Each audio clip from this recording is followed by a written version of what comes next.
Queridos irmãos e queridas irmãs, hoje nós estamos celebrando a festa de Todos os Santos, que é uma festa extremamente importante no calendário da Igreja Católica, porque através desta celebração nós entendemos qual é o sentido da obra de Cristo. Então hoje nós vamos explicar o sentido dessa celebração, mostrando a importância de nós venerarmos os santos e de nós buscarmos na nossa vida espiritual esta santidade e esta pureza de coração que eles tiveram. Então, de fato, nós vamos começar aqui pela explicação desse texto belíssimo do Evangelho, que é o Evangelho de São Mateus, no capítulo 5, quando Jesus, tendo visto as multidões, ele subiu a um monte. Então, isso daqui é muito importante. O detalhe de Jesus ver as multidões e subir a um monte. Por quê? Porque as multidões representam aqui as multidões das pessoas que chegariam no céu. E ao vê-las, Jesus sobe no monte porque ele diz: agora chegou o momento de nós implantarmos essa nova lei, essa nova aliança, e o momento dessas pessoas, dessas multidões, terem acesso a essa bem-aventurança, a essa vida eterna.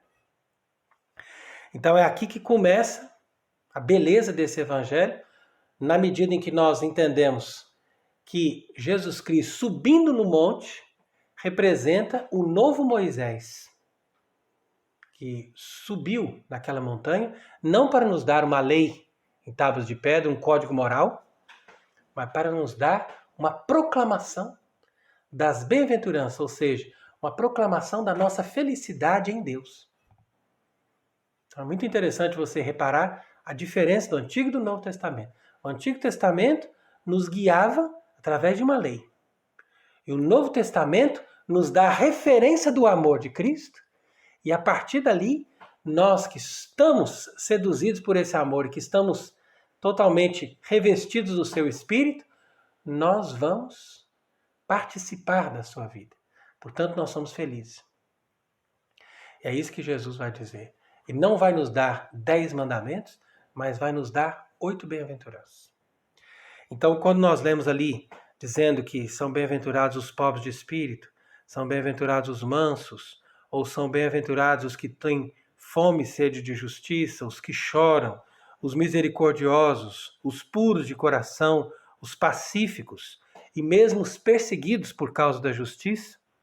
E ainda mais, nós somos também bem-aventurados quando as pessoas nos perseguem e mentem, falando mal de nós por causa de Jesus. Então, tudo isso nos dá uma felicidade. E é isso que transfere a religião verdadeira, quer dizer, aquela revelada por Deus, revelada por Cristo, para um nível divino e um nível sobrenatural que ultrapassa todas as outras religiões. Porque todas as outras religiões, ou seja, todos os esforços humanos para buscar Deus, e mesmo aquela aliança que era uma religião verdadeira, instituída por Deus no Antigo Testamento, todas elas sempre buscam alguma coisa que está na atmosfera, na dimensão terrena. Porque nos convida a uma organização ou a um comportamento, alguma coisa, uma filosofia, uma maneira de pensar que está ligada à nossa vida nesse mundo. Entretanto, Jesus, ao revelar-nos a religião divina, ele nos propõe a alegria, a felicidade naquilo que justamente nós evitamos. Para mostrar que a religião agora começa justamente por essa revelação da verdade, da realidade, das coisas sobrenaturais, daquilo que está além dessa vida, além desse mundo, além dessa criação. Então é por isso que ele diz: alegrai-vos, porque é grande a vossa recompensa nos céus. Então nós que somos cristãos, nós vivemos disso. Nós vivemos dessa fé, a nossa recompensa no céu. Se não for a nossa recompensa no céu, nada no que nós estamos fazendo tem sentido. É por isso que São Paulo diz, se não fosse pela vida eterna, se fosse só para essa vida aqui que nós estamos fazendo tudo o que nós fazemos como cristão, nós seríamos de todos os homens os mais infelizes. De fato, a gente renuncia, a gente esquece as coisas, a gente deixa as coisas, a gente faz questão às vezes de perder. Então, de todos os homens, nós seríamos os mais infelizes se não tivéssemos a certeza de uma recompensa no céu. Então, esse é o primeiro aspecto da celebração de hoje, da festa de todos os santos. É a contemplação da recompensa nos céus, ou seja, da vida eterna que Deus promete para nós. Então, em um primeiro momento, nós podemos perceber que essa festa nos dá um incentivo de buscar ser como eles, pobres, mansos, pacíficos, perseguidos, pessoas ali que não são valorizadas pelos outros, que não são, muitas vezes, bem-sucedidos nessa vida, mas que vão encontrar uma enorme felicidade depois dessa morte. Então, aqui está o primeiro aspecto. O segundo aspecto é aquela motivação que essa festa tem. Ao ver o exemplo de tantas pessoas, nós temos um desejo de ser santos. O desejo de ser santos é o desejo de nos identificar com Deus, porque Deus é santo. Então, nessa lógica, nós podemos entender que a santidade não está ligada à nossa perfeição moral ou simplesmente aquilo que nós podemos fazer de bom ou aquilo que nós temos de virtudes, porque até aí nós estamos simplesmente buscando coisas humanas. E estamos com certeza buscando o bem, buscando uma coisa boa, buscando um progresso na nossa vida espiritual, mas não consiste nisso a santidade. Santidade consiste muito mais, como nosso Senhor nos mostrou na sua própria vida e no seu Evangelho, na identificação da nossa alma com Ele. Então é assim que os apóstolos pregam a santidade, na medida em que eles pregam Jesus Cristo crucificado. E quando eles pregam Jesus Cristo crucificado, ou seja, quando eles anunciam esse evangelho que nos mostra uma realidade que vai pôr em questão todos os valores e todas as felicidades terrenas, então eles nos mostram que, de fato, a santidade consiste em nós desprezarmos esta vida e desprezarmos até mesmo o nosso ego para estarmos a serviço de Deus. Então, quando a pessoa entende isso, ela descobre um caminho fácil, um caminho muito mais confortável e delicioso, mesmo nos sofrimentos. Então, é por isso que nós devemos hoje pensar bem nessa opção maravilhosa de buscarmos a Deus, buscarmos essa identificação com Jesus e Ele crucificado, e a partir dali nós temos um caminho fácil, um caminho delicioso, porque nós não vamos buscar coisas, ou não vamos buscar prazeres, ou não vamos buscar a nós mesmos, mas vamos buscar Deus. E Deus sempre vai estar acessível para nós. Então, se você coloca a sua vontade, seu desejo em Deus, você vai ter sempre mais. Enquanto que se você coloca a sua esperança, a sua vontade, seu desejo em coisas, em pessoas, em realizações ou em você mesmo, sempre você vai perder. Então é por isso que é importante a gente também explicar essa questão da doutrina espiritual da Igreja Católica, porque hoje em dia há muitas correntes espirituais que estão contaminadas com heresias ou com tendências ruins. Então você tem uma tendência carismática, uma tendência pentecostal, que está baseada também numa raiz protestante, que normalmente busca coisas divinas, coisas místicas ou experiências. Mas facilmente essas pessoas desanimam ou facilmente essas pessoas desistem da vida espiritual quando elas encontram dificuldades, quando elas encontram barreiras, quando elas encontram sofrimento. Então isso mostra que esse caminho é um caminho falso. Da mesma forma, entre as pessoas que conhecem um pouco mais a missa tradicional ou os ambientes tradicionais, essas pessoas começam a buscar um pensamento de eu vou ser mais santo na medida em que eu tiver virtudes, ou na medida em que eu tiver valores, ou que eu for bem considerado, bem valorizado. Então ali a pessoa começa a se identificar com esse pensamento orgulhoso de formar uma elite e em torno dessa elite descobrir ali uma igreja pura, uma igreja de perfeitos, uma igreja de pessoas irrepreensíveis. E ali você vai ver uma tendência muito perigosa de jansenismo. Porque o jansenismo, na verdade, é isso. É essa ideia de formar uma igreja superior, uma igreja mais pura, mais perfeita, até mesmo mais elevada do que o clero, porque o clero, afinal de contas, não é tão perfeito assim.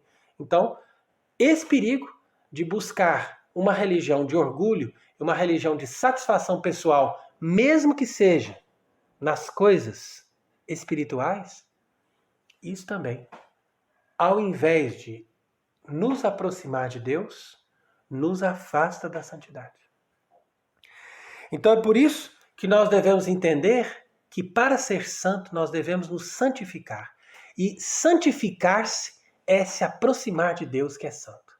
Santificar-se é ter essa comunicação com o Espírito Santo que nos leva a cada dia a uma descoberta da santidade de Deus, do amor de Deus, do despojamento de Deus, da humildade de Deus. Então é por isso que a humildade, como eu estou frisando aqui, é a virtude por excelência dos santos. E é por isso que Jesus falou nas bem-aventuranças que aqueles que são mansos de coração, esses sim são capazes de ver a Deus. Esses sim são capazes de se aproximar de Deus. Esses vão possuir a terra. Quer dizer, possuir aquela terra prometida que está no céu.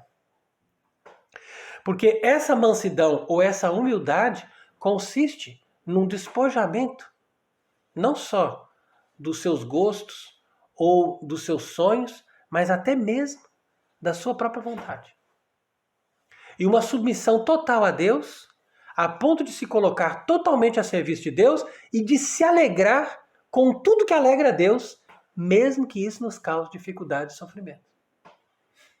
Então, essa humildade consiste na perfeição e consiste na santidade verdadeira, porque ela busca somente a glória de Deus. E foi assim que viveram os santos. Então, se nós quisermos viver como verdadeiros santos, e nós quisermos alcançar essa plenitude, essa felicidade, essa perfeição que está nos bem-aventurados, que brilham no céu como as estrelas no firmamento, então nós temos que começar hoje um caminho de renúncia, um caminho de abandono, um caminho de humildade. E é aqui que vem o terceiro aspecto dessa celebração de hoje, que é o culto divino. Então é muito importante nós percebermos esses três aspectos, porque a festa de Todos os Santos tem uma dimensão muito grande. E é até muito triste que alguns países, por exemplo, como no Brasil, eles já não celebram a festa de Todos os Santos no dia 1º de novembro e não guardam esse dia de preceito, fazendo com que a celebração seja transferida para o domingo e tirando esse dia feriado, que é extremamente importante para a espiritualidade cristã. Porque o mês de novembro é todo dedicado a essa meditação das coisas finais, dos novíssimos, e começar esse mês com a festa de Todos os Santos significa exatamente isso. Significa nós pensarmos no céu, pensarmos na vida eterna e procurarmos a nossa santidade hoje. E assim nós encontramos também o sentido do culto divino. Porque hoje em dia as missas modernas que são celebradas por aí, elas se assemelham aos cultos protestantes. E nos cultos protestantes, apesar de nós darmos o nome de culto, eles não se realizam como um verdadeiro culto divino. Por quê? Porque ali o foco da celebração não é Deus, mas o foco da celebração são as próprias pessoas que estão ali, que se interagem, ouvindo a palavra, rezando juntos, cantando, mas que não são capazes de exercer um sacerdócio que faça o culto divino chegar a Deus. E é isso que nós temos na Igreja Católica, sobretudo através da verdadeira missa católica de todos os tempos, que nós celebramos para dar a Deus a adoração que Ele merece. Porque na medida em que nós nos relacionamos com Deus, nós podemos amar a Deus, mas nós não podemos adorar a Deus sem um culto verdadeiro e sobrenatural que nos leve a prestar a Deus a honra, a glória, a adoração que Ele deve receber de nós. Porque esse é o sentido da nossa criação. Se Deus não recebe a glória e a adoração, então tudo fica perdido.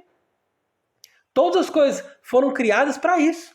Então o mar, o céu, a terra, a beleza das montanhas, a beleza das matas, os animais, todos os seres humanos, tudo isso existe para que chegue a Deus a adoração. E se essa adoração não chega, então tudo isso não serve para nada. Por isso que o crime mais grave que o ser humano pode fazer é bloquear a adoração a Deus e impedir a verdadeira missa, porque através da verdadeira missa, Deus é adorado. É mais grave você impedir que Deus receba esse culto de adoração do que todos os outros crimes. Por quê? Porque mesmo a morte não tem uma gravidade tão grande diante de Deus quanto o fato de nós não chegarmos no ponto onde nós devemos. Porque o que vale ao ser humano viver se ele não cultua a Deus, que é o seu Criador? Então as pessoas que não participam da missa, essas pessoas não têm sentido na sua própria vida. Porque as suas almas buscam adorar o Ser Supremo e elas não encontram o caminho dessa verdadeira adoração. Enquanto que uma verdadeira missa católica não é um entretenimento, não é um lugar de você chegar ali, de você cantar, de você rezar, isso você pode fazer na sua casa. Mas ali é o lugar de você participar de um culto onde Deus vai ser realmente adorado. Por isso é que o sacerdote, depois de fazer toda a preparação da missa, com a leitura das passagens do Evangelho, das cartas dos apóstolos, e toda a preparação que é feita antes de chegarmos na liturgia eucarística, então, após aquilo, o sacerdote nos convida no prefácio a elevar os corações. Então ele vai dizer, corações ao alto. E nós dizemos, já os temos para o Senhor. Então, demos graça ao Senhor nosso Deus. Quer dizer, façamos agora a nossa adoração, a nossa Eucaristia, o nosso culto de louvor. E a partir dali vem o prefácio, quer dizer, vem toda aquela oração eucarística, que é a perfeita adoração a Deus. Que é realizada por um sacerdote que está ali no lugar de Cristo para dar ao Pai toda a honra, toda a glória, toda a homenagem que Ele merece. Então é isso que consiste a verdadeira religião. E se falta isso, todas as outras coisas perdem sentido. Por isso que no livro do Apocalipse, nós vemos ali toda essa atmosfera mística que mostra o culto que Deus recebe dos santos no céu. Então o Apocalipse é como a representação não só das coisas que vão se consumar na terra, mas também dessa plenitude que nós vamos ver no céu, quando nós veremos essa multidão de todas as tribos, de línguas, povos, nações, que vão se apresentar ali para prestar culto a Deus. E as pessoas estarão felizes, porque a felicidade de uma pessoa que ama a Deus é o momento em que ela pode cultuar a Deus nesse verdadeiro culto de adoração. Então a missa que nós celebramos na terra, ela se une a essa celebração perfeita, essa adoração eterna que os santos prestam a Deus no céu. Então, quer dizer que isso vai ser uma só celebração, uma só liturgia, em louvor e em ação de graça à Santíssima Trindade, que nos deu não somente a criação, que nos deu todas as coisas e tudo aquilo que nós precisávamos para viver, mas também permitiu que o Cordeiro fosse imolado para que através do seu sangue nós pudéssemos participar dessa herança e dessa glória dos seus santos. Então é até interessante observar que ali na passagem do Apocalipse que nós lemos hoje, você vê cada uma das tribos que são assinaladas. Então, o número 12 vai se mesclar com o 12, por causa dos 12 apóstolos do Novo Testamento. Então, você tem as 12 tribos de Israel, os 12 apóstolos, por isso vai formar o número 144. E os 144 mil, porque o 1000 representa a multidão. Então, aquele conjunto dos santos do céu representa todos os santos do Antigo e do Novo Testamento, ou seja, todos aqueles que agradaram a Deus desde o início do mundo. E esses vão estar, cada um, pertencendo a uma das tribos. De tal maneira que ali você vai falando de cada uma das tribos, dos nomes dos filhos de Jacó. No entanto, ao invés de dizer o nome da tribo de Dan, nós dizemos o nome Manassés, que era um filho de José, e não de Jacó. Então aqui nós percebemos que a tribo de Dan não faz parte, porque representa os judeus que não quiseram adorar o verdadeiro Deus através do seu filho que foi enviado como nosso Redentor. Então ali, a tribo de Dan já estava representada por Judas Iscariotes. E também vai ser da tribo de Dan que o anticristo vai vir ao mundo. No entanto, cada um dos apóstolos pertencia a uma dessas tribos, e é por isso, justamente, que nós terminamos com a tribo de Benjamim, que era a tribo de onde veio o apóstolo São Paulo, que foi o último deles, ou seja, aquele que veio depois, como Jesus, ele mesmo o converteu através daquela aparição. Então, é por isso que nós temos que entender que a Igreja Católica, ela faz parte de todo esse conjunto. E ela abrange os santos, tanto do Antigo quanto do Novo Testamento. E forma, assim, uma só família e um só povo adquirido por Deus para a sua glória e para o seu louvor. Então, com isso, nós percebemos a importância dessa festa e nós podemos explicar para as pessoas também por que a Igreja venera os santos e por que a Igreja pede a intercessão dos santos. Porque nós sabemos que os santos, eles se tornam a própria vida de Deus, uma continuação da vida de Deus. Então, nós os veneramos porque eles são santificados e divinizados pela glória de Cristo e pelo Espírito Santo que foi enviado por Deus. Então, da mesma forma que estes santos fizeram milagres e rezaram pelas pessoas enquanto eles estavam na terra, quanto mais agora, junto de Deus, eles têm o poder de fazer milagres, de interceder por nós e de tocar o coração de Deus. Porque Deus sempre se compraz na intercessão. Ou seja, é muito importante que nós tenhamos esse reconhecimento de que através das outras pessoas que são mais perfeitas que nós podemos alcançar a indulgência dos nossos pecados junto de Deus, que está na sua glória, que está na sua perfeita santidade e que com certeza vai ouvir as preces daqueles que foram seus santos e seus amigos. Então, com isso, eu quis aqui explicar o quanto é importante nós venerarmos todos os santos, começando pela Virgem Maria, e mesmo os santos anjos, e todos os santos de Deus que nós conhecemos, e mesmo aqueles desconhecidos que estiveram na terra, que ninguém nem sequer ouviu falar deles, mas que um dia, quando nós chegarmos no céu, nós saberemos o quanto eles foram grandes, o quanto eles foram humildes, o quanto eles tiveram um mérito diante de Deus por causa da sua paciência, por causa do seu amor. Então, que eles intercedam sempre por nós e que Deus seja louvado e adorado por cada um dos seus santos, hoje e para sempre, e pelos séculos dos séculos.